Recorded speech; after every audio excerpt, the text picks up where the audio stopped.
Welcome, and thanks for standing by. At this time, all participants are in a listen-only mode until the question and answer session of today's conference. At that time, you may press star, then 1 on your touch-tone phone to ask a question. I would like to inform all parties that today's conference is being recorded. If you have any objections, you may disconnect at this time. I would turn the conference over to Irene Skaricki. Thank you. You may begin. Great, so much, and welcome everybody to the CFPB Finex webinar today. Our topic today is accessing credit scores and reports, and we're very excited to have two speakers from the Bureau as well as a guest speaker from Credit Builders Alliance, Sarah Chenvin, who is joining us for the call today.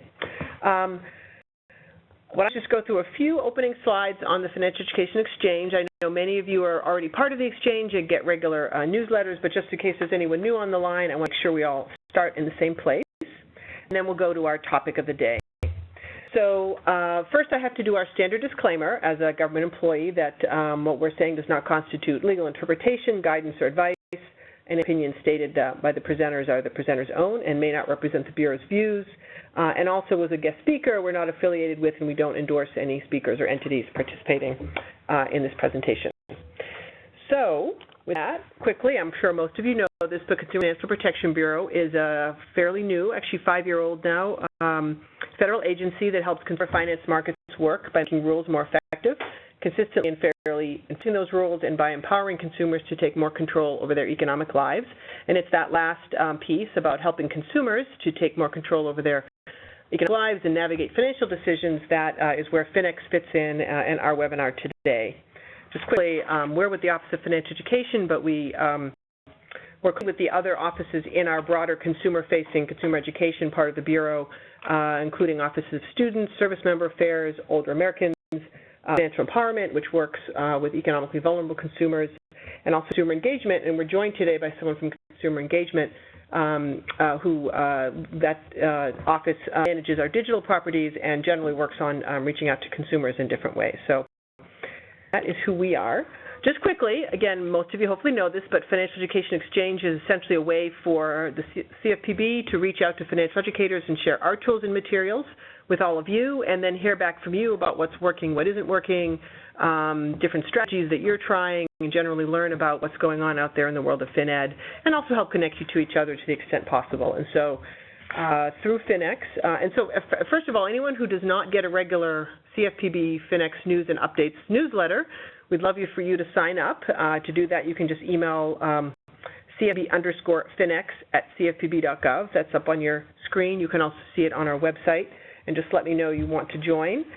And you'll just get a regular monthly newsletter with assorted news and updates. Again, most of you probably are in that already. We have over 2,400 people who are part of that now, and there are more than 2,000 who are part of our LinkedIn discussion group. And this month is actually our 2-year anniversary for Finex. We started in April 2015. Since we do a webinar a month, this is our 24th webinar. Feel a meaningful milestone to have hit. You can listen to all of those. All the previous webinars have been recorded, and you can listen to them on our website. I'll put the website up in just a second. We also have a set of tools and resources you can see in an inventory that is available both online and in print form. The resource inventory for financial educators. We're about to update it, so it's going to look different really soon. I'm excited about that, so stay tuned, and we will let you know when that happens. Sorry, we're wiggling a cord here to make the screen look better. That's why you hear hesitation in my voice. All of that can be found on our financial education website, general CFPB website, resources for financial educators webpage. The URL is consumerfinance.gov/adult-financial-education. And again, anybody who wants that email, I'll show it later as well. Lastly, we have a discussion group on LinkedIn where you can post your own resources and questions as well as see all of our stuff, so just want to make a plug for that. Now, we're going to turn to today's topic. So thank you, everyone, for bearing with me through that. Just want to make sure that everyone knows who we are and what we're here to do. So today we're going to be covering an exciting topic that I know is of interest to almost every financial educator I've ever talked to, relating to credit scores and reports, and the Bureau has some new things out about that, and we also have a guest speaker to talk about that. So to kick us off, oh, and just quickly, during the presentations, I will be monitoring the Q&A feature on the webinar. So if anyone has any clarifying questions, you can email them to me or Q&A them to me within the WebEx. And then once we've heard the presentations, we will open for voice questions as well, and we'll give you instructions on that. So we should have time for questions at the end. So I am very pleased to turn this over to my colleague Maria Jaramillo, also here in the Office of Financial Education, to talk to you about our new resources on accessing credit scores and reports. Maria. Thank you, Irene. Do you want to sit over here? I think I'm good. Okay. Thank you. So I want to start by providing some background on credit scores and reports. So the Fair Credit Reporting Act entitles consumers to a free credit report every 12 months from a nationwide consumer reporting company and from specialty consumer reporting companies. Consumers can request these reports at annualcreditreport.com. Credit scores are also a very important tool that can help consumers better understand their credit standing. Credit scores are calculated based on the data on a person's credit reports and are used by lenders to predict how likely a person is to pay back a loan on time. In the case of credit scores, however, there is no mandate that requires companies to provide free credit scores to consumers. Now,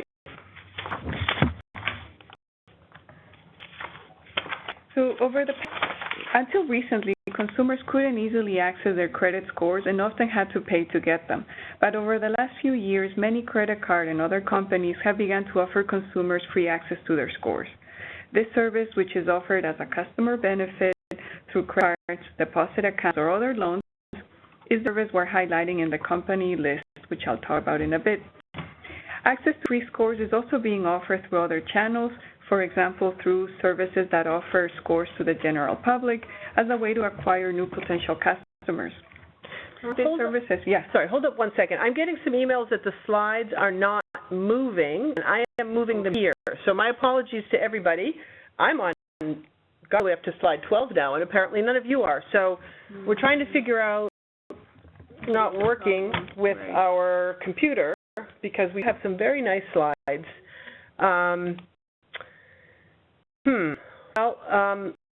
So far, missed much. We switch computers. We're going to lose internet connection if we do that, so that'll shut the whole thing on. So why don't we have Maria keep going? I mean, right now the visuals aren't that essential because she's kind of just talking off the slides. We will reach a point when we really do need the visuals. So you bring your computer over in the meantime? Okay. No, we got the help desk guys coming. So, very sorry to everybody. We're not sure what's happening because and thank you everyone for letting me know because it looks fine on end. Okay, go ahead, Maria. Okay, so I'll keep going as we fix our technical issues. Thank you for bearing with us. So what I was mentioning is that the services that offer credit scores to the general public include online consumer credit resources such as Credit Karma, among others. They also include services offered by financial institutions such as Discover, Capital One, or Chase. Now, sorry, folks. You actually didn't miss much other than the usual Finex opening slides. So my apologies about that. Go on, Maria. Alrighty. And then in addition, access to scores is a service that is offered a growing number of nonprofit financial counselors. And Sarah Chenvin from Credit Builders Alliance will talk more about that in a bit. Next, Irene. Great. So, I'm in the previous slide then. Yeah. This is okay, the next one.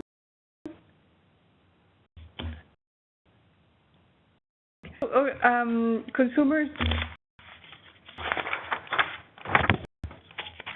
I wanted also to mention that it is important for consumers entitled to, by law, to access scores under special circumstances, such as when a consumer is turned down for a loan, insurance, or employment, or experiences another adverse action on the information in their credit report. In this case, the consumer has a legal right to receive free of charge the credit report and the credit score the institution used to take this adverse action. Lenders are also generally required to provide consumers a credit score when they apply for a residential mortgage. I just wanted to highlight also that in the case of credit reports, customers are also entitled to free reports if the person is recipient of public welfare assistance or if the person has been a victim of identity theft. And in this slide, you can see that some identity theft tracking services may include options like regular access to that consumer's credit reports and scores. And to wrap up this slide, I just wanted to highlight that all options for accessing scores highlight the key message that there is not just one score in the market. Lenders use an array of credit scores, and we'll come back to this point a little bit down. Okay, next slide. Now we're there. Why do we think that access to scores is important? Well, it can be a first step toward a consumer learning more about their credit history. It can be a teachable moment to explain the factors that impact a credit score and how a consumer's credit behavior gets reflected in this number. It can be possibly a source of confusion, as more consumers may see their scores sometimes from multiple sources, and these numbers may vary. This creates an opportunity to provide additional education related to where scores come from. Why is it that a person does not just have one score? Next slide. So in order to highlight the industry's efforts to expand access to free credit scores and to create consumer awareness of the service, we published recently a list of credit card issuers that offer the service to their customers. Let industry know this initiative by issuing a notice in the Federal Register's website, and the notice asks credit card issuers and companies in other markets if they offer their customers the ability to obtain free of charge a credit score, if they want it to be included on this list. We receive responses from the top largest credit card issuers, which together account for approximately 90% of the total credit card balances in the market. We receive responses from 4 smaller banks, 7 credit unions, from other organizations, as well as from consumers. Next slide. So the document we published includes a list of the card issuers that responded to this notice. It is important to mention that other issuers not on this list may also offer the service. In the document, we also include links to the comments submitted by each company, and we encourage consumers to check this information or to contact each company to find out which specific credit card products are eligible for service and on what conditions, if any. Next slide. The company list can be used by financial educators and practitioners like you to raise awareness among your customers that may be able to easily obtain a free score through their credit card company. The document can also be used to remind consumers that regularly checking scores and reports is an important step for managing their financial lives.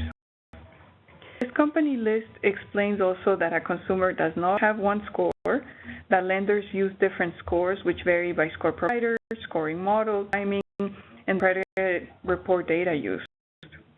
The later part of the document also includes links to additional educational resources that can be useful to consumers. Next slide.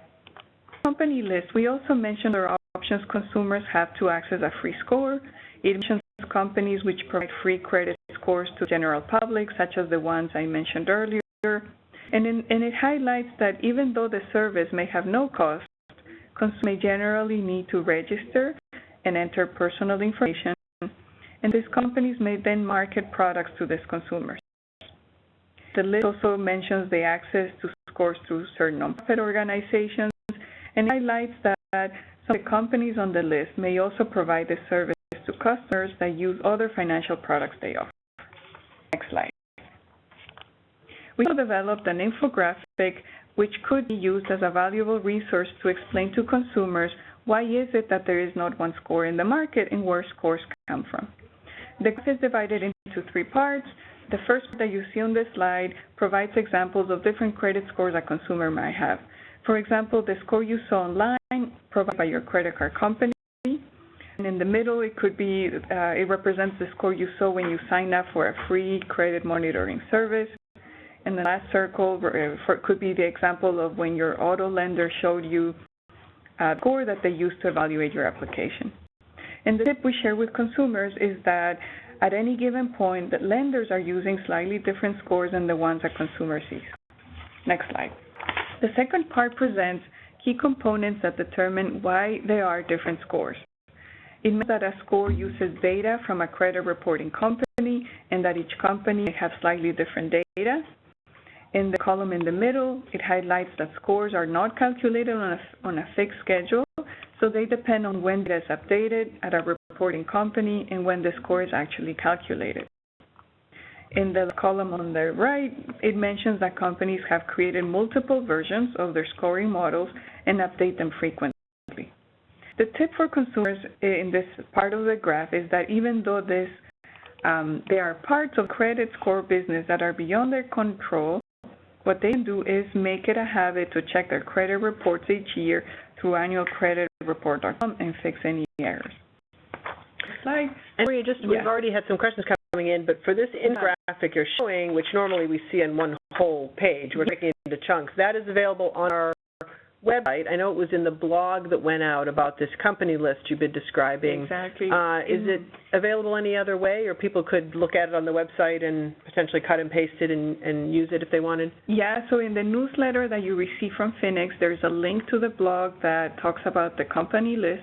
At the bottom of the blog, you can find the infographic as well as a link to the infographic. And as Irene said, it's one graph, but you can divide it in pieces as you see needed for your consumers.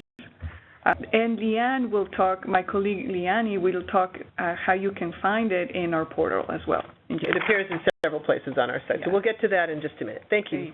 So just to wrap up, the third part of this graph draws consumers' attention to what they can control, which is their credit use and behavior. As you see on the slide, it highlights key elements that impact their score. And it's the tip that paying loans on time and staying well below your credit limit can help a consumer get and keep credit scores. We hope that the infographic can be useful. Thank you, and I'll now pass it on to Leanne. Yes, and the company list that was described as well as the infographic is all on our website. And it's the second, when I switch slides, Leanne Weisenberger from our Consumer Engagement Division will talk about the portal on our website that has all of our credit scores and reports materials in one easy place. So let me move forward with Leanne. Other resources. Okay, here we go. Hi, everybody. So as Irene mentioned, we just recently launched a new credit reports and scores portal, which is a website located on the consumerfinance.gov page. The goal of this website was to surface the most critical information a person needs to know about their credit reports and scores into one place. Our primary goal for the page was to provide people with information that's foundational related to credit reports and scores, to help people fix urgent issues that are impacting their financial situation, and finally to direct people to the most relevant information for their personal financial situation. Overall, it can be used as a primer for financial newcomers and a place to quickly learn about the actions available to an individual to fix any issues that they may be facing. At the top of the page, you'll see a featured image, which will be frequently updated to provide critical and timely information. That image links you to, at this point, the fantastic open score work that Maria discussed, including that infographic she shared in her presentation. So you can go there and download it. As new resources and information become available, we will be updating that featured the site. The page itself is broken into three primary parts. The first focuses on the basics of credit reports and scores, including terms that a person might run into while educating themselves. When an individual has the basics down, the second part goes a little deeper. This part of the page explores common issues people face with credit reports and scores and how to solve them. And the final part is action-focused, providing actionable how-tos that supplement our informative print resources. Next slide. Great. And I'll just note, I know that these screenshots are a little hard to see. We chose to not do a live demo for the obvious reason. You saw that we had trouble getting slides to move forward. Is for IT reasons. So I know these are hard to see, but you can go and see all this on our website afterwards if needed. Yes, there's a lot of information there, so you probably wouldn't be able to read it. Anyway, so There's a lot of great stuff there, and you can poke around the site itself, and I'll explain a little bit later how to find the site and how to start yourself on that journey through our portal. So on this slide, you're seeing a screen grab our essentials page in one of the sections located there.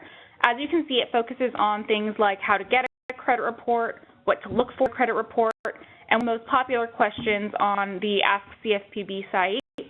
What is the difference between a credit report and a credit score? So by going through to each one of these items, it'll bring you to a page that provides easy to understand information that people can use to take action and become one step better off in their financial situation. On the next slide, looking at understanding your situation. So in this part of the page, we've identified common issues that an individual might face, like having credit application denied, not having enough credit history, or having been the victim of fraud or identity theft. If you include any of these items, you're presented with, again, easy to understand information that guides a person step by step through addressing their issue or concern. We listed some of the other things a person should be aware of as they are looking to improve their financial standing. This includes addressing some of the myths around credit reports and scores, like key topics including that a person can request their own credit report without hurting their credit score, that a person can just inaccurate information on their credit report for free, and that they can request credit reports from specialty consumer reporting agencies. The third part of that page, located just under Understanding Your Situation, talks about taking action. And it includes additional how-to guides that are just some of the resources we have available to help people take action on their situation. The two guides featured here are how to dispute an error on your credit report, tips for building and keeping a good credit score, and how to tell a reputable credit counselor from a bogus credit repair company. Individuals are also able to submit a complaint through this part of the page, and it's very easy to do so if they're not able to address their concern in any other manner. On the next slide, I pulled out some screenshots of some of the fantastic templates and guides that we have featured. One of the most popular guides that we have for disputing information from a furnisher or credit reporting company, sample letters, and also a detailed guide on how to submit those letters that are available on that on the right-hand side under some of our resources. And this to be, again, very, very popular amongst people. It makes this process very easy, so I highly recommend taking a look at that and seeing how those might benefit your clients. On the next slide, some of our other print resources. Have these all available through the site. Many of them are located under the print resources section. Again, I recommend downloading these to share them with your clients. Some of the topics that we address are encouraging people to check their credit report at least once a year, how to understand your credit score, how to rebuild your credit, and building your credit from scratch. And so some of these you can also order from our bulk ordering website, so you can actually get these sent to you if you want to hand them out to clients that you're working with. Some, not all, but most of them you can order. Great. Ready for the next? Yes. So as I promised, this is going to be some information about how to actually get to this portal. I'm going to start by saying that this is just one of several portals and pages that we're going to be launching over the next several months. Our goal of these, again, is to present that information in a holistic way. So we already launched credit reports and scores last month, and earlier this year, a portal page on debt collection. I want to point out that if you have other questions that you're not able to find through the portal, there are related questions that are identified there, and you can also always go to our Ask CFP section of our site. All of those links are available under Consumer Tools at consumerfinance.gov. Great, thank you much, Leonie. And I am monitoring the questions here. There's a whole slew of them saying the slide isn't advancing, and hopefully we've resolved that. Those of you who asked about the PowerPoint, we are happy to send out the deck. I will let you know that most of the early slides were just about Finex, so you weren't missing much of the way of content on credit scores if you didn't see the first few slides. We're happy to send the whole deck out. But you'll need to email me at the Finex box, CFPB_Finex, F-I-N-E-X, at CFPB.gov, and say you want the PowerPoint, and we will send it to you. I don't have a list of everyone on this webinar, so I can't just send it to everybody, so you have to request it. But we are happy to send that to you, and then you you can see those missing slides. Sorry about that again. Now, there's also all kinds of interesting questions coming in on content questions. Once again, what is that email again? CFP_Finex, F-I-N-E-X, at cfpb.gov. So CFPB_Finex at cfpb.gov. Yes, I will email it out to the person who just asked. So you can get the deck that way. And then, as I mentioned, we're starting to get all kinds of interesting questions about credit score issues, some of which we'll be able to answer, some of which we may not be able to answer. But I think what I'd like to do, as we're not, as I mentioned earlier, in a position to give kind of legal interpretation or guidance, but what I'd like to do is have our guest speaker speak, because she actually may be able to answer some of those questions, and we'll read all of those at the end. One other note, someone just sent me their email address through the WebEx to get the deck. I don't, once we turn the webinar off, I don't have access to that, so it really has to go to the Finex box, or I won't know who you are once we're finished. So some of the more content questions after our guest speaker. So I am very excited to introduce Sarah Chen-Ben from Credit Builders Alliance, which is well, I'll let her explain what CBA does, but they have been a real resource and expert in the area of access to credit scores and reports for quite a number of years. And so she's going to talk to us a little bit about their work and how she can help, and her group can help practitioners access reports and scores for their clients. So Sarah, I will turn it over to you, and then after that we'll start going through the questions. Great. Thank you so much. Thank you, Irene, and thank you, Maria, for inviting CBA to participate on this webinar. We're really excited. We are big supporters of the work that the CFPB does, and very honored to be able to present today. So if you just go to the next slide. Yep. No, I'm working on it. Sorry. Oh, okay, good. Here. Great. Okay. Well, so Credit Builders Alliance exists to help mission-driven entities, primarily nonprofits and municipal governments, to help their clients move from poverty to prosperity through credit building. And the theory of change is that a good credit history is a financial asset. We have a membership of approximately 475 nonprofits and municipalities in almost every state across the country, including Puerto Rico. And our credit building community is really diverse and comprised of a really wide variety of organizations, nonprofit lenders, community action programs, United Way and Goodwill affiliates, small community credit unions, affordable and public housing providers, workforce development programs, small business development programs, you name it, they are in our membership. And next slide, please. Yep. So CBA believes really strongly that at its core, and you can go ahead, Irene, and just tab through the three other little animations on this slide. I think it would just be 3 clicks. So we believe that really at its core, successful credit building is about helping your clients build and leverage strong credit in order to achieve their goals, whatever those goals may be, both in the short term and in the longer term. And we believe that this requires the combination of 3 key elements, all of which you can build into any credit building program. The first element is all about knowledge, so that involves the credit education that you provide that helps clients understand their own credit profile and how the decisions that they make will influence that credit profile. Next, the access element is really about connecting your clients with responsible and relevant products that they need in order to establish and build strong credit. And then finally, your coaching and or your counseling process can support and encourage the ongoing positive behaviors or actions, as you see listed here, needed to build and sustain strong credit over time. Next, please.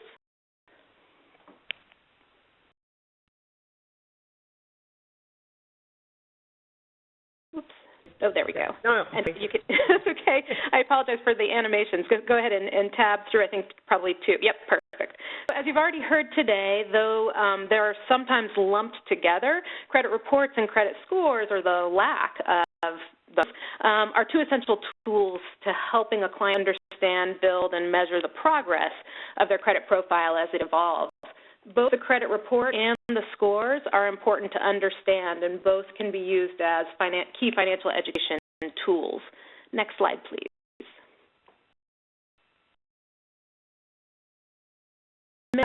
Of you know on the line, a credit report is really a comprehensive tool that provides valuable insight into someone's financial history, into their knowledge, and into their behavior.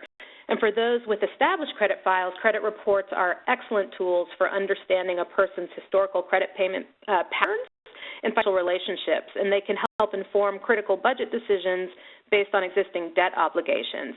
If a person, however, has no credit history or a thin file with no open and active credit accounts in good standing, the lack of information on a credit report is an equally powerful cue that provides practitioners with the perfect opportunity to introduce credit building and leverage ongoing credit building success to help clients track their progress along that path to greater financial stability and greater financial security really in real time. Early on, reviewing credit reports with clients can help them prepare and plan for their goals is really key. And then this is really important because the timing of when a credit report and score is pulled for an application review for a product is really critical. And then, of course, as individuals begin to build credit, credit reports reviewed at regular intervals offer a series of teachable moments that can motivate individuals to continue to improve their financial behavior and to ultimately achieve those goals that they set for themselves. Next slide, please.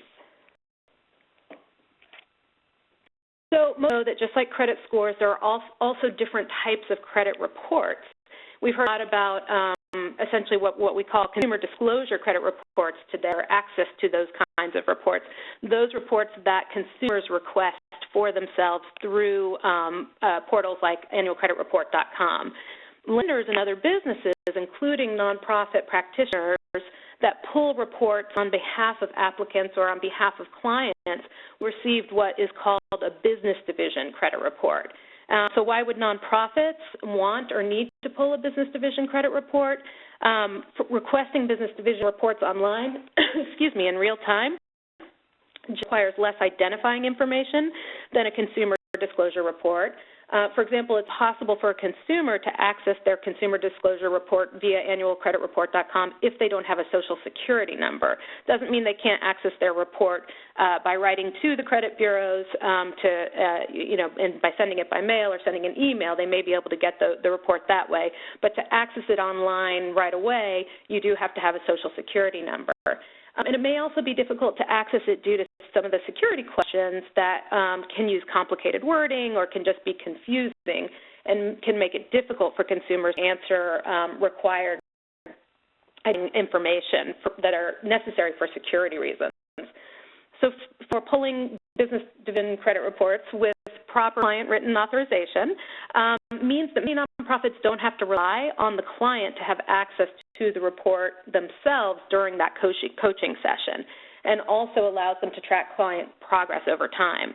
Last but not least, nonprofit coaches and or counselors can purchase a wider variety of scores at a much less expensive per score amount, along with the business division report if they are credentialed by the credit bureaus to, or the credit reporting agencies to be able to purchase that business division report.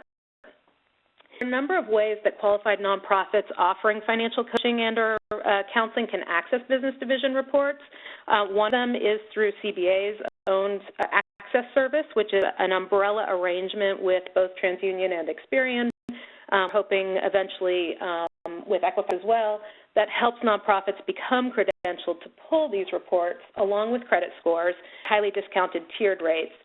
Many of you on the line may also work for a credentialed credit counseling agency, generally which have their own arrangements with the bureaus, or a HUD-certified home ownership program. You'll be accessing credit reports and scores, particularly tri-merge reports, through credit reporting agencies like CoreLogic Credco. Next, please. Of at least the volume of nonprofits within CBA's own membership that are pulling business division reports for the permissible purpose of financial counseling through our CBA access service, out of our total membership of around 475 nonprofits and municipalities, 337 of them are pulling almost 8,200 reports, again, primarily for that permissible purpose of financial counseling every month.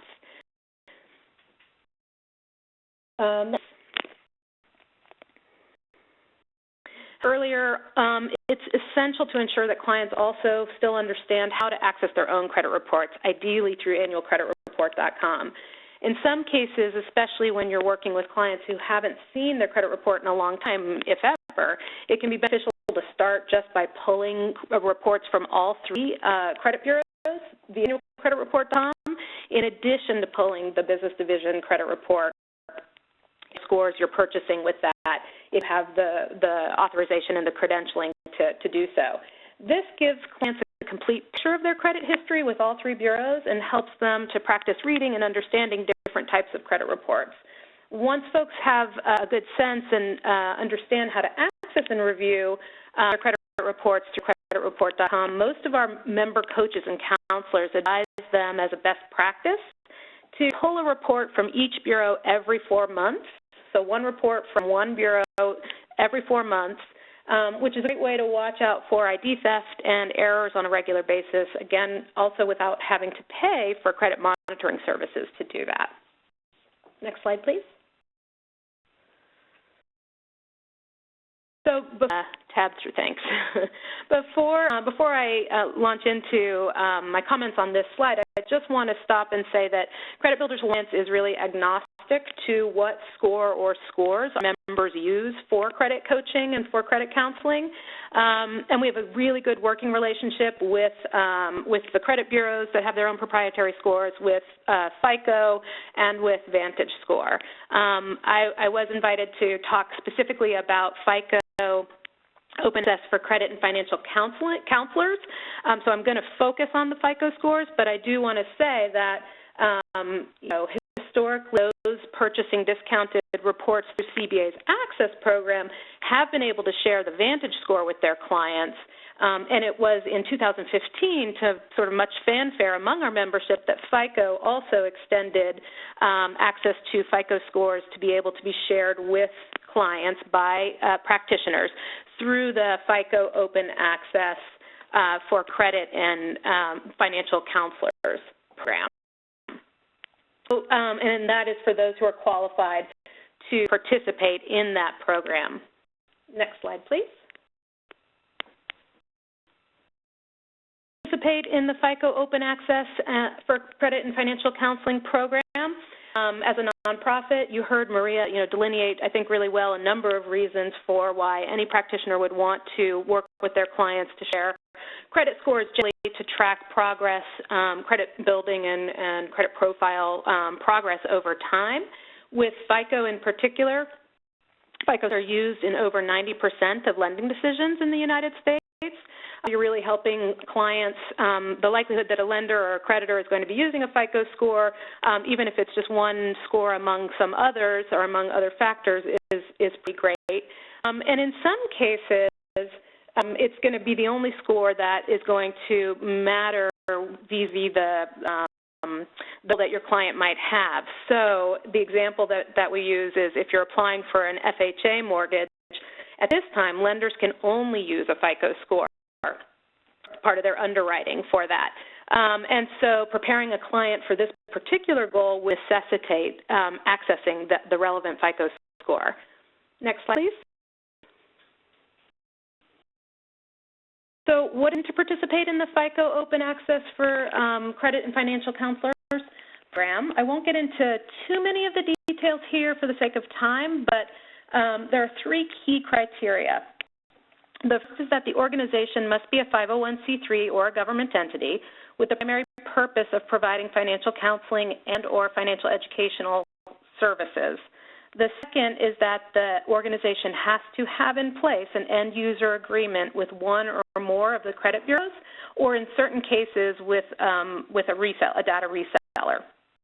The criterion is that the organization cannot be what is called a credit repair organization, as defined by the Credit Repair Organizations Act.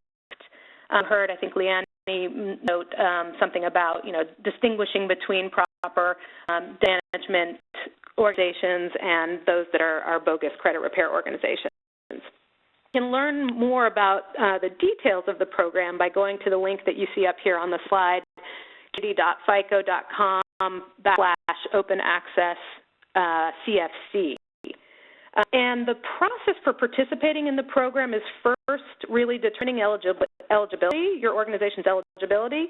Second, signing a program license agreement with FICO.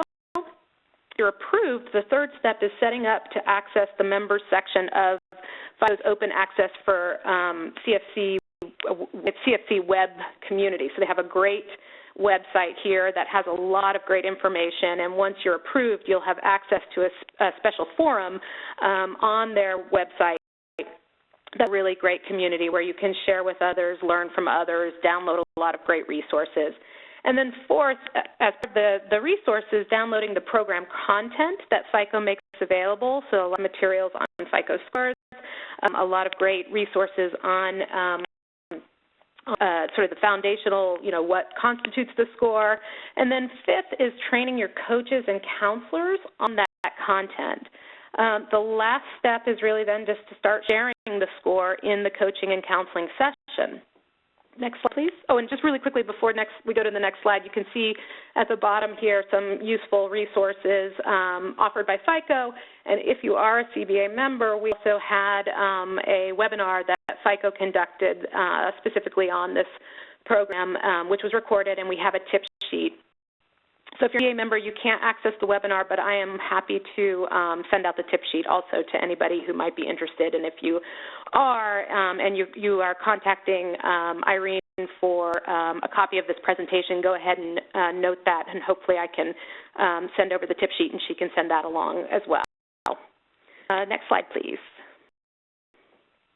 One other key to sharing FICO scores that's really important to the process here, and that is that you have to use as a supplement to any other tools that you might provide what FICO calls its FICO score generator tool to provide the information. So this is an Excel-based form required to show the FICO score, whatever FICO score it is that you're purchasing, to your client. What's really neat about it is that it really only requires a couple of pieces of information that are taken by the coach, by the counselor, from the credit report that you're reviewing, including the name of the bureau that you're getting the report from, your client's name, the FICO score you pull, the date of the pull, the top 2 reason codes given for the FICO score, and the score version that you pull. If you enter all of that information, which does not take long at all, into this Excel spreadsheet, the spreadsheet itself will automatically populate an output page that will show you and the client information about the score and give you more information about the top 2 reason codes that you entered, kind of specific to the score, specific to your report, and specific to the version of the score that you're using. So it's a really neat tool for that, supplement for any tools that you might already be using with your clients during that coaching and counseling session. Slide, please. And just a sense of how many groups are currently participating in FICO's open access for credit and financial counseling program. According to FICO, there are currently 64 nonprofits signed on, and I know new ones signing on every day, and almost 60% of those are also CBA members. So we've been a strong proponent of this program and commend it to all of our members who purchase through their business division reports FICO scores so that they can share them with their clients during the coaching and counseling session. And we're always happy to talk to anybody about the program and about CBA's access service if it might be a good fit for your organization. And we're going to turn it back over to Irene. Thank you. Thank you so much, Sarah. That was very helpful. And again, a lot of that information was directed really at financial educators who might want to use this service. I know a lot of folks on the line are also perhaps not financial educators, but had some very specific questions about this topic. So we'll try to get to some of those. But one quick question as a follow-up. Someone asked, is there a cost to your program, to the CBA Access program? The cost to the organization, and we only work with organizations, so not with individuals. There is a setup fee to work with us to get your application over to the credit bureaus. And there is a cost, obviously, to purchasing the reports and the scores, but again, it's discounted if you go through our umbrella. I do want to clarify that there's no additional cost that is charged by FICO at all for participating in the open access for credit and financial counseling. Great. So this is terrific, and we have a whole lot of questions, so I'll just let everyone know at the beginning we won't be able to get to all of them, and I also want to give some people the opportunity to do voice questions as well. So operator, can you quickly give the instructions for voice questions, and then I'll start to go through some of the questions we're getting via the Q&A function. Sure. If you'd like to ask a question on the audio conference, press star then 1. Make sure you unmute your phone line and record your name clearly. I will require your name to introduce the question. To withdraw your question, it's star then 2. Again, to ask a question, star then 1. Great, thank you. So while people are doing that, I want to note I put up one final slide. A lot of people have been emailing asking for the Finex email address. It is now up there. The second thing there is CFPB_CFPB at CFPB.gov, and that is how you can both request slides, request how to get in touch with Sarah if you want, and also to sign up for Finex if you're not already getting our regular newsletters. I also put up the adult financial education URL webpage, consumerfinance.gov, adult-financial-education. Also, if you just go to consumerfinance.gov, you can navigate to the credit scores portal from the top of the page. There's a place for consumer resources, and you can find your way to that as well. So a number of ways to get to some of these pieces. And the infographic Maria showed and referenced is right now the featured piece on the credit scores portal. So again, it is all up there. So lots of interesting questions. This is one that came in early, and I just want to, given some of the issues with credit scores, someone asks, how useful are scores? Isn't it more important to get and review credit reports and deal with what's on them? And I'm just going to answer it real quick, I think, and others can chime in, which is that absolutely. I think we have always said, and most people have said, it is really, you want people to look at reports and look carefully and look for errors and understand what's on there and think about how to improve credit histories if needed. I think, but because people are interested in scores, they kind of want to know the number. It's hard to resist, and because people have been buying those scores, we just want to make sure that people know that there may be a way to get a free score. So again, our hope is those who do see free scores through potentially getting them from their credit card or other companies, as Maria described, might then be motivated, and we would encourage people to then go look at the report. So I think reading the reports and going from there is always the end is one key end goal, but the scores may be a way, again, people are interested, they want to know, and we want to make sure people know that they may have a way to get them without paying, and make sure people are aware of that. Does that make sense, Maria? I think just I would add, the credit score can help you get a sense of your credit standing, and it can help a consumer track and improve their credit use and behavior. Again, we don't want consumers obsessing over the number, but if the number starts to vary significantly, it could help consumers. It could be an indication that there's fraud or that there's something happening, that there's unusual activity, and therefore they should go and check on their credit report. So it's a sense of a bigger picture. There are variations in scores. We don't want to make those variations a key issue for a consumer, but if they see significant changes in the number, they'd be aware that means something else might be going on, and they need to check their credit report. And a key message, just to follow up, is that there is not just one score in the market. We think that is an important message to put out, that there are variations, there are different models, and that the score the lender is using might be different than slightly different than the one a consumer might have seen. Great. Thank you. I'm going to ask one question here that I've seen a couple times, someone who wants to get this answered, which is how do people receiving public assistance request or receive their credit score? So I think someone on public assistance is not in any different position than someone not on public assistance. You can always get your free credit report by going to annualcreditreport.com. That's mandated by federal law. For credit reports, you have all the options described, which are you can if you want your score. So it's hard to not interchange those terms, but it's important not to. So for the score, the same options you can, if the person has a credit card, they may be eligible to get a free score that way. There are some online credit services that Maria mentioned that one can go to and get a score, although you always want to be sure you understand some of the caveats there. There's no difference on public assistance if you were not in terms of getting access to the score. But again, everyone can get their report free once a year from each of the 3 bureaus. Let's check on voice questions now. Operator, are there any voice questions? We have one question. Tawana Lofton, your line is now open. How accurate are the FICO scores where the credit card companies are providing it, such as like Discover Card? How accurate can someone utilize that to determine whether or not they can reach that next step and going to purchase a home, for an example? To talk about accuracy, as we mentioned, there are different models in the market, and so I think it would be important to and that number gives the consumer a sense of where they are, in what score range they are, and how likely that will help them get the mortgage that they're expecting. But ultimately, the score that mortgage lender will use might be slightly different.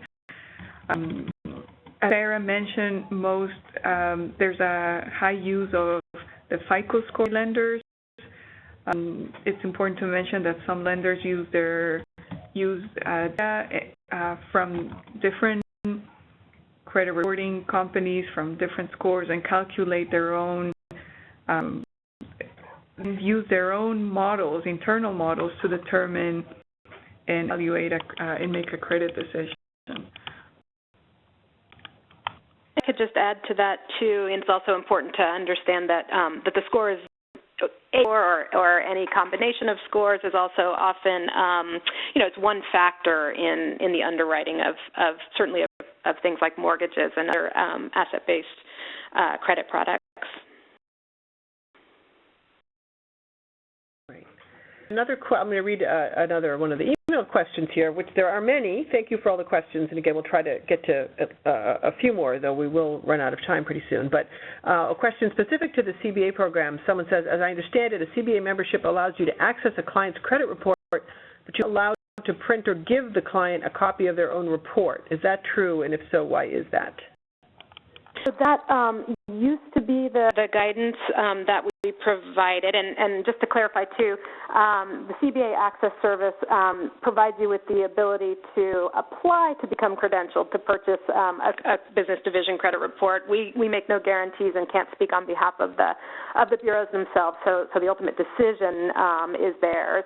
And it's true that it used to be the case that credit counselors and financial counselors and credit coaches could not provide a copy of the credit report physically to the customer, to the client to walk away with, but that in our understanding has changed. And so now it is our understanding that both with TransUnion and with Experian, you may give a copy of that report to the customer. Or the client. And there might be some certain conditions. We have some guidance documents on our website. I'm also happy if folks want to reach out to me, Sarah with an H at creditbuildersalliance.com, to send you those guidance documents as well. Right. .org. Sarah, creditbuildersalliance.org. Whoops. Let's see. I'll ask for voice in one more session. But a number of people have asked, and I'm going to direct this to Sarah because I think we're not in a position to comment on it, but can you address the new credit score calculation method being implemented later this year by Vantage Score? There's been a number of questions about that. Sarah, do you know about that? Yeah, we know that there is likely to be a 4.0 coming out. I don't have any information, more detailed information about that right now. I can say that we are very likely to be hosting a webinar in the near future, if not, early 2018, that would feature Vantage Score, so they can talk about the new score and all of the implications of that new version or new generation of the Vantage Score. Okay, great. Yeah. Operator, just check. Do we have any voice questions? Currently, no further questions on the audio portion.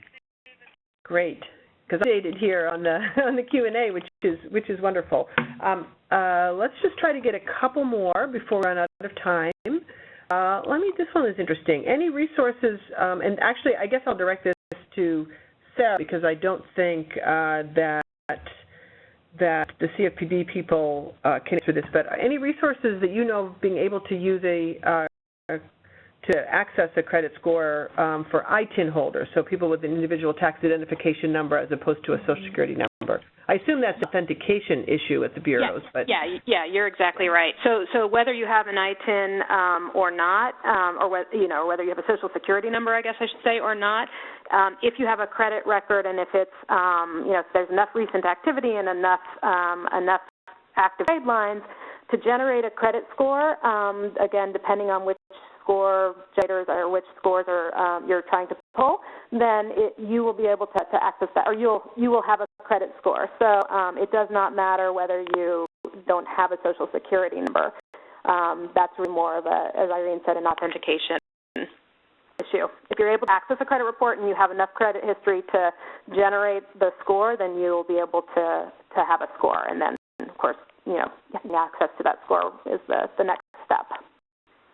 Right. I'm going to squeeze a couple of questions in here quickly. One person says, I work at a homeless shelter. Annualreport.com requires a $1 refundable fee, which most guests cannot comply with because they have no money or don't have a credit card. Is there a way to get around this? That surprises me because I've checked my credit report on creditreport.com and have not encountered that. Sarah, is that something you're familiar with? No, there shouldn't be any sort of refundable fee. I don't think so with annualcreditreport.com. There are lots of websites that seem similar to annualcreditreport.com, so it is possible maybe that there's another site being used, but you shouldn't be asked for that. Exactly. I think so. Be very careful. There should be no request for a credit card or money or anything else from www.annualcreditreport.com. That is the federally mandated site. All the other ones with different names, we don't know what they do, and would urge people to go to the annualcreditreport.com. All right, I'm going to squeeze in one more question. As it really gets to the heart of this, I think, says I sometimes have people use Credit Karma, but I don't know the advantages and disadvantages of Credit Karma versus annualcreditreport.com. So, I can maybe both answer this. Annualcreditreport.com, again, will give you your report, which is, we think, very important. You can't score from that unless you pay. There is a Credit Karma will give you a score that they get. I think it's TransUnion scores from Credit Karma, one of the bureaus. There, it's free, but there will be marketing, and you are giving up some of your personal information. So, as Maria kind of referenced earlier, ways to get your scores that are free and that don't require a customer relationship with an institution, but you have to understand that you will then be subject to marketing, and you have to give up some information for you to be able to get that score, and that may be a trade-off people want to make, and that's fine. We just want to make sure people understand that. So there's the disadvantages and advantages. In one, you get a score, but there's some issues involved. With the other, you get a report. And so it's really something any financial educator or consumer would have to determine is the best information for them as long as they fully understand what they're doing. Do you want to add to that, Maria? I think that makes sense, and just that annualcreditreport.com is the only site where that's where consumers should go to get the free credit reports. Be aware that other services might say it's free access to the report, but they might require you to enter personal information, and therefore these companies might market to you later on. But annualcreditreport.com is a free service that consumers are entitled to use to receive free credit reports. Okay, we're just about out of time. I wanted to mention one other thing. Somebody raised something about scores used for employment purposes. We do have something called the Specialty Credit Reporting List on our website, which allow, in addition to the 3 credit bureaus that people hear about a lot that we've talked about, there are also a whole bunch of other credit bureaus that have credit reports that you can, you have the right to request one free a year, same as for the big three, as we call them. For those, some specialize in producing reports for employers, some for rental apartment or other purposes for rentals, and you do have the right to request reports from those. And so if you go to our website and just use the search function to get to specialty credit reports, there is a directory of those and with information how to contact those to get those reports. So that would be an option if someone is concerned about what's on your report related to that an employer might see or whatnot. You can do that. So we're going to wind up now because we are out of time. Again, lots of great questions and information. Again, if you want a copy of the PowerPoint or if you have other questions or want to sign up for Finex, which I encourage folks to do, or if they haven't already, or if you have questions that we didn't get to today and you want to send them on to me and I can see if I can get them answered internally or pass them on to Sarah.